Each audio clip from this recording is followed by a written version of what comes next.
हरे कृष्ण, राधे राधे। एक बार सुप्रसिद्ध उदासीन संत स्वामी रामेश चंद्र जी महाराज पिलखुआ पधारे थे। आपने अपने सदुपदेश में कहा कि मुझे साधु बेला के संत की आज्ञा है कि तुम जहाँ भी जाओ सभी जगह मेरी एक कहानी कि मैंने कैसे कैसे घोर पाप किए और उसके फल कैसे भोगे सबको सुना देना, और मेरी ओर से चेतावनी देना कि झूठ से, छल से, बेईमानी से और किसी को लूट मार कर रुपए कमाने वाले लोगों, याद रखो तुम्हें यह धन यहीं पर छोड़ जाना है, साथ नहीं ले जाना है। मेरे नारायण के यहाँ देर है, अंधेर नहीं, न्याय है, अन्याय नहीं। वह जैसे को तैसा फल अवश्य ही देता है और जिसका लिया है उसकी पाई पाई चुकानी पड़ती है। साधु बेला के उन संत जी ने उनको बताया था। मैं गृहस्थ आश्रम में था, मेरे पास रुपए पैसे की कमी थी, मेरे कोई संतान भी नहीं थी। मैं बड़ा चिंतित रहा करता था। भगवान की मुझ पर कृपा हुई कि मुझे एक साथी मिला जिसने मुझसे कहा कि रुपए तो मैं लगाऊंगा, तुम हम मिलकर हिस्सेदारी में दुकान कर ले। मैं तैयार हो गया। दोनों ने मिलकर दुकान का कार्य आरंभ कर दिया। नारायण की ऐसी कृपा हुई कि हमने बम्बई में रुई की गांठें खरीदी। उसमें हमें 1 लाख रुपए का फायदा हुआ। बम्बई से हमारे पास तार आया कि तुम अपने 1 लाख रुपए ले जाओ। हमें बड़ी प्रसन्नता हुई और हम दोनों ही बम्बई रुपए लेने चले गए। बम्बई पहुंचकर हम दोनों एक होटल में ठहरे और दिन भर बम्बई की सैर की। मेरे साथी ने मुझसे कहा कि अभी 2-3 दिन और ठहरेंगे, बम्बई आए हैं तो खूब सैर कर ले, रोज रोज कहाँ आना होता है। हमने 2-3 दिन बम्बई की सैर की, खूब घूमे, सब कुछ देखा। हमने जाकर 1 लाख रुपए ले लिए और होटल में आ गए। मेरे मन में पाप उदय हुआ। मैंने सोचा कि यदि इस साथी को मार डाला जाए तो सारे रुपए मेरे हो जाएंगे। मैंने उसे मार डालने का निश्चय कर लिया और रात में होटल के कमरे से नीचे उतरा और बाजार में चुपचाप चला गया। मैंने वहां से विष मोल लिया और उसे दूध में घोलकर उसको पिला दिया। बेचारे साथी ने पी लिया। उसे मेरे मन के पाप का क्या पता था। रात में ही उसकी मृत्यु हो गई। मैं प्रातःकाल जाकर किराए पर एक कार ले आया तथा मृत साथी को बीमार बताकर कार में लाकर लिटा दिया। कार को मैं सीधा समुद्र के किनारे ले गया। कार वाले को 100 रुपए देकर चलता किया और उस मरे हुए साथी को उठाकर समुद्र में फेंक दिया। अब मैं आनंद से 1 लाख रुपए लेकर खुशी मनाता हुआ घर लौट आया। मेरे आने का समाचार मेरे हिस्सेदार के घर वालों को मालूम हुआ। वे दौड़े हुए मेरे पास आए और बोले, सेठ जी, हमारा आदमी आपके साथ बम्बई गया था, उसे कहाँ छोड़ाए, उसका क्या हुआ। मैंने झूठ मूठ रोना आरंभ किया और बड़े दुख भरे शब्दों में शोक प्रकट करते हुए कहा, अरे भाई, उसे बम्बई जाकर हैजा हो गया, कै हुई और वह मर गया। मैंने उसे 8-10 हजार रुपए भी दे दिए, जिससे उन्होंने मेरी बात पर पूरा विश्वास भी कर लिया और मुझे 8-10 हजार रुपए देने के कारण पूरा ईमानदार धर्मात्मा भी समझ लिया। उन्हें मेरे पापों का कहाँ पता था कि इसी ने हमारे आदमी को मार डाला है और 40 हजार रुपए भी हड़प लिए हैं। उन्होंने तो 10 हजार रुपए पाकर मुझ पापी को धर्मात्मा दानी समझ लिया। मैं आनंद से रहने लगा।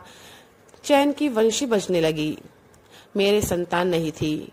1 वर्ष पश्चात ही मेरे पुत्र हो गया।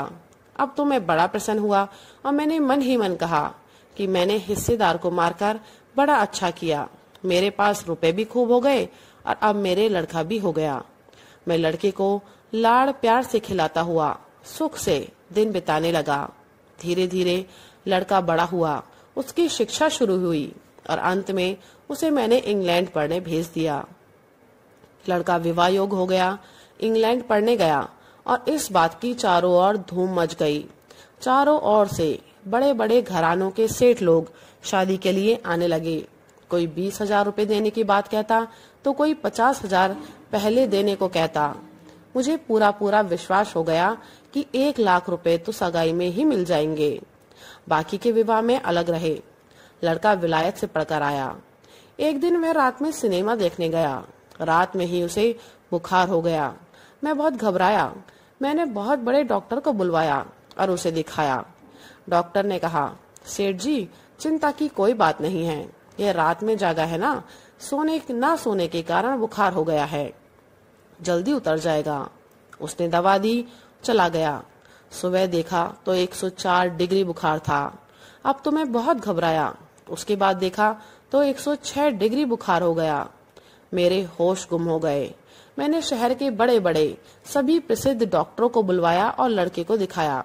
सबने लड़के को देखा। मैंने उन्हें 500 रुपए दिए। सबने देखकर निश्चय किया और मुझसे कहा कि सेठ जी, यह लड़का बचेगा नहीं, इसे 6 हो गया है। मैं घबराया और रोकर डॉक्टरों से मैंने कहा कि चाहे जितना रुपए खर्च हो जाए इसकी चिंता नहीं, पर मेरे लड़के को बचा लो। डॉक्टरों ने सलाह करके बताया कि इसे स्विट्जरलैंड ले जाओ, वहां इसका इलाज कराओ तो यह शायद बच जाए, और कोई उपाय नहीं है। मैं उसे स्विट्जरलैंड ले गया और वहां 1 वर्ष तक रहकर लड़के के इलाज में रुपए लुटाता रहा।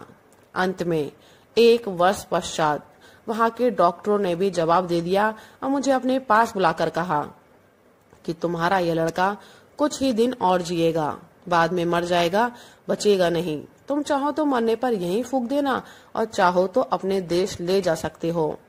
मैं माथा पीटता रोता धोता लड़के को फिर अपने शहर ले आया। घर वालों को, रिश्तेदारों को, मिलने वालों को मालूम हुआ तो सभी देखने आने लगे। मृत्यु का समय आ पहुंचा। मैं 2 घंटे पहले रोता धोता सिर पीटता लड़के के पास आया और उसके पास मुंह करके आवाज देकर कहा, बेटा जरा आंखें तो खोल दे। उसने मेरी आवाज सुनकर एकदम आंखें खोल दी और हंसा। लड़के को मृत्यु के मुंह में जाते समय हंसते देखकर मेरे आश्चर्य का ठिकाना न रहा। मैंने रोते हुए उससे हंसने का कारण पूछा, बेटा तुम हंसते क्यों हो? लड़के ने कहा, पिताजी तुमने मुझे पहचाना? मैं कौन हूँ? मेरी ओर गहरी दृष्टि से देखो, मुझे पहचानो। मैं वही तुम्हारा हिस्सेदार हूँ जिसे तुमने धोखे से बम्बई में जहर देकर मार डाला था। मैं अब तुम्हारा पुत्र बनकर आया हूँ। मैंने अपना सारा रुपया पाई पाई चुका लिया है, ले लिया है। अब मेरे तुम पर 500 रुपए शेष बचे हैं, उन्हें मेरे क्रियाकर्म में लगा देना। लो, जय राम जी की। अब मैं तुमसे विदा होता हूँ, जाता हूँ। इतना कहते ही लड़के ने प्राण त्याग दिए। मैंने जब गहरी दृष्टि से देखा तो मुझे प्रत्यक्ष उस हिस्सेदार की सूरत लड़के में दिखलाई दी। मैंने रोते धोते उसे ले जाकर उसकी अंत्येष्टि क्रिया की और फिर मैं लौटकर घर नहीं गया, जंगल का रास्ता लिया। बुरे पापों का फल कैसे भोगना पड़ता है, इसका प्रत्यक्ष प्रमाण मैं तुम्हारे सामने हूँ। क्या बुरे कर्म करने वालों की, पाप की कमाई करने वाले लोगों की इस सत्य घटना को पढ़ सुनकर भी आंखें नहीं खुलेंगी? राधे राधे, हरे कृष्ण।